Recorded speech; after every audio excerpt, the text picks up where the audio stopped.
Hey guys, welcome back to my channel. So today I'm going to be doing a video on the brand new Milani Gilded Desires palette. They're coming out with this on the 25th of June. I don't know when I'm uploading this, but that should only be a few days away, so that's really exciting. I'm going to be talking about this a little bit, giving you guys the rundown, doing some swatches. I'm going to do a tutorial with it as well, and then kind of like review it for you guys at the end of this video. I'll probably be like reviewing it as I go along too. This is not going to be a voiceover. If this all goes as planned. The construction guys are being especially loud today, so we will see. I posted about this on my Instagram stories. By the way, if you guys don't follow me on Instagram, that's pretty much where I get like a lot of ideas for my videos. I'll do polls and see what people want to see.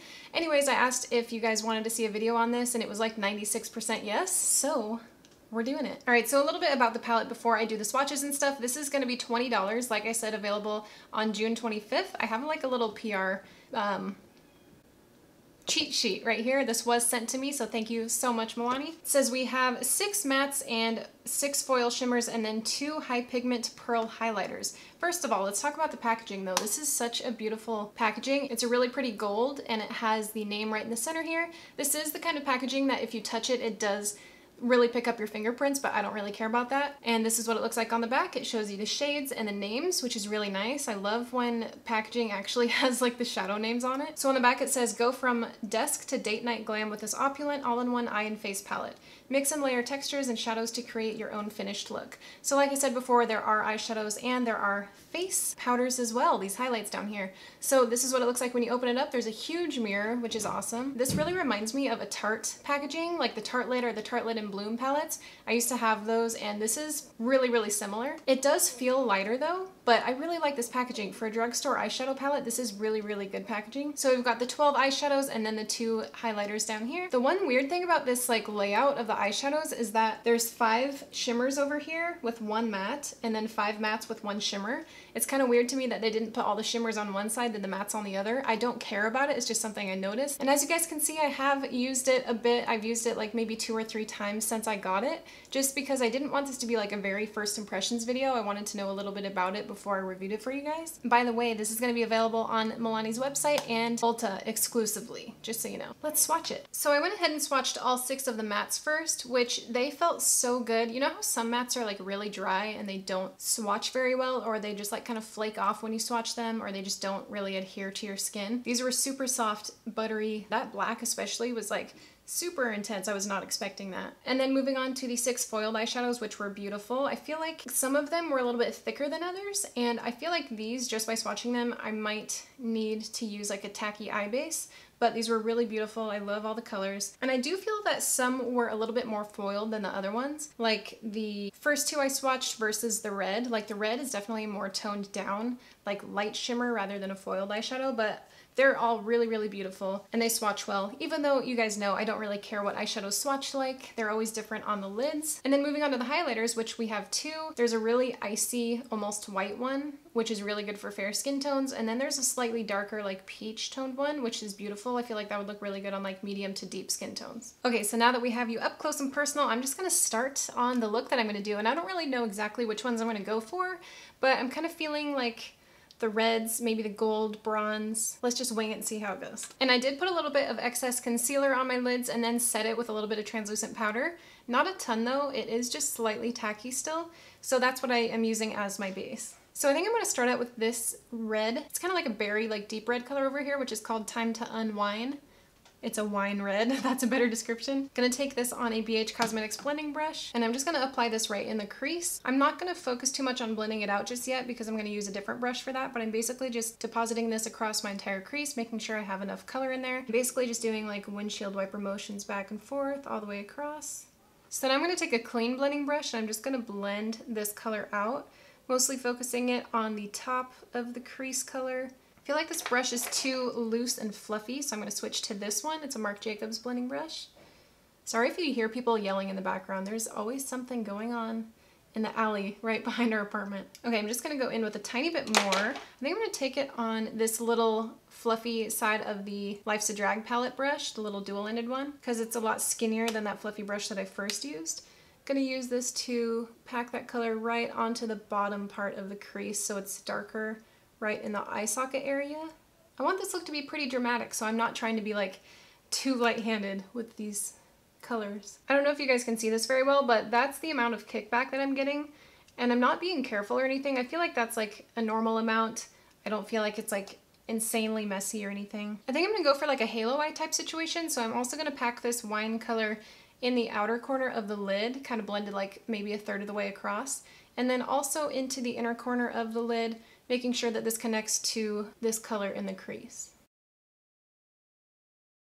I am getting a little bit of fallout right here. You definitely have to tap off the excess because watch this.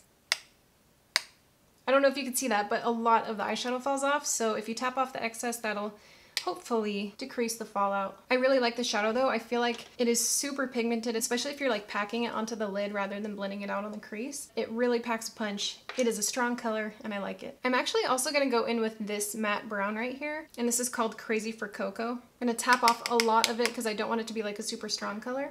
Just gonna blend this like with the lightest amount of pressure ever to the top of the crease.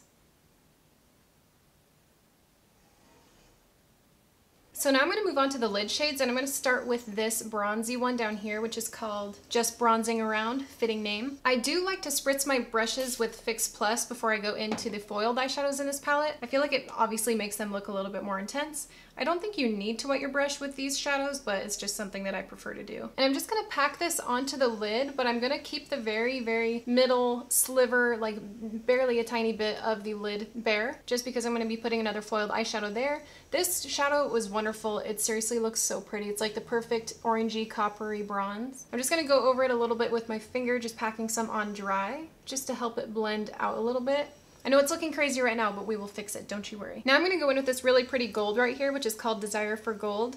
And I'm just going to take this on my pinky and apply it that way so you guys can see what it looks like before I wet it. And I'm just applying this right down the center of the lid in that little sliver of an area that we left bare. Okay, so I just went ahead and applied some lashes up top here. I waited for like 30 minutes to see if the construction would quiet down, but it's not. So if you guys hear that drill, I'm sorry, but I have to keep going on. So anyways, all these shadows that I used up top, I love them. I think they look so good. They blend well together. I really like the gold like in the center of the bronze. They do look like similar colors, but not too similar. So I'm going to move on to the lower lash line now, and I'm just going to use the same wine color. And I'm going to apply that underneath my lower lash line in the same kind of pattern that we did up top. So I'm going to focus it mostly on the outer third of the lower lash line and the inner third. And I barely put any on this brush, by the way. Like I barely dipped into the eyeshadow. It is super, super pigmented. This is one that I would be careful with because you will get a lot of fallout unless you do tap off the excess, like I said earlier. But it is a really, really pretty color.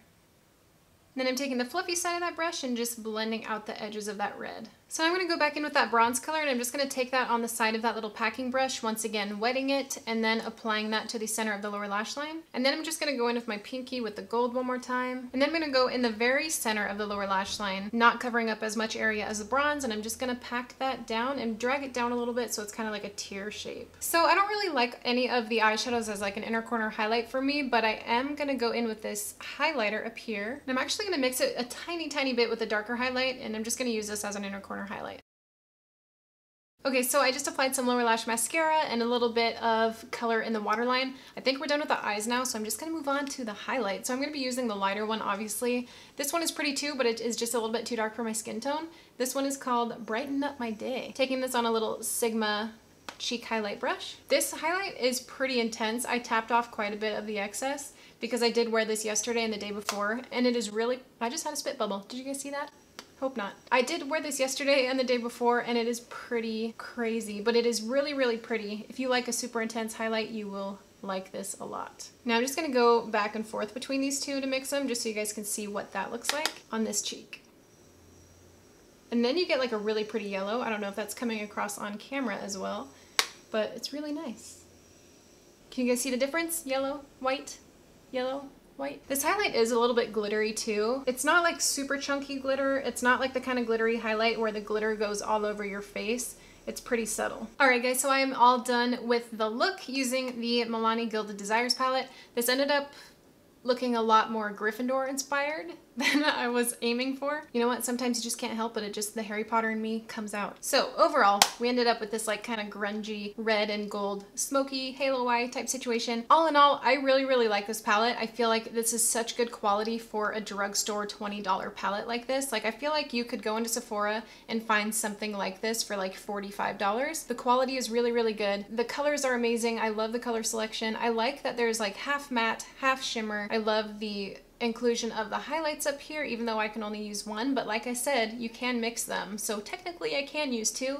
I feel like those would also work well on the eyes. This is a really good inner corner highlight. This would be pretty as just like a lid color. I haven't ever used Milani eyeshadows as far as I can remember, so I don't really have anything to compare this to as far as their older formula. I don't know if it's changed, I don't know if it's the same, but if this is what the eyeshadows have always been like, then I've been missing out because they are really good. The only thing, like I kind of mentioned throughout the video, is that I feel like the mattes, they're super ultra pigmented. They really pack a punch when you put them on your eye, so you want to make sure that you really get the excess off the brush before you go in there. I feel like it could be like a surprise to some people how pigmented they are, so less is more when you start blending it onto your eye. Just keep that in mind. I really like the shimmers that I used too. I know I only used two today in this look, but I have also used these two right here. I will say that some of the shimmers are a little bit thicker or like crumblier than the others, and I feel like with those you would definitely need a tackier base because mine kind of started to wear off throughout the day when I was wearing them, and I wasn't wearing like a tacky concealer base or anything like that. So I feel like maybe with all the shimmers, just make sure that you have something tacky for them to stick onto so they don't like fly away throughout the day. But yeah, other than that, this is an amazing palette. I really see people loving this, falling in love with it. I think that it's going to be really popular. Good job, Milani. I think this is beautiful. So let me know if you have any other questions, maybe things that I didn't go over. If I forgot something that you're wondering about, just let me know in the comments and I will get back to you. Thanks for watching. I'll see you guys in my next video.